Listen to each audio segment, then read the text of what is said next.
Question ചോദിക്കട്ടെ? ചോദിക്ക്. ഒരു മനുഷ്യൻ എപ്പോഴാണ് സക്സസ്ഫുൾ എന്ന് പറയുക? ഒരു വ്യക്തി ഏറ്റവും സക്സസ്ഫുൾ ആവുക എന്ന് പറഞ്ഞാൽ അദ്ദേഹം ഏറ്റവും കൂടുതൽ പഠിച്ചത് കൊണ്ടോ അല്ലെ കുറേ ഡിഗ്രീസ് നേടിയത് കൊണ്ടോ മാത്രമല്ല. അത് വളരെ പ്രധാനപ്പെട്ട ഒരു കാര്യമാണ്.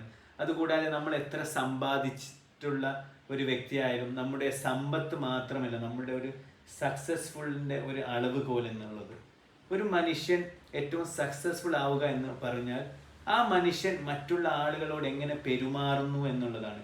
അവരോട് എങ്ങനെ കരുണ കാണിക്കുന്നു, അവരെങ്ങനെ സ്നേഹിക്കുന്നു, അവരെ എങ്ങനെ പരിഗണിക്കുന്നു. മറ്റുള്ള ആളുകൾക്ക് നമ്മളെ കൊണ്ട് എന്തെങ്കിലുമൊക്കെ ഉപകാരങ്ങളും എന്തെങ്കിലുമൊക്കെ നേട്ടങ്ങളും ഉണ്ടാകുമ്പോഴാണ് നാം അവരുടെ മുന്നിലും ലോകത്തിൻ്റെ മുന്നിലും സക്സസ്ഫുൾ ആവുക. അപ്പോൾ ഒരു നല്ല മനുഷ്യനായി ജീവിക്കുന്ന ഒരാളാണ് ഏറ്റവും നല്ല ഒരു സക്സസ്ഫുൾ പേഴ്സൺ എന്ന് നമ്മൾ പറയുക.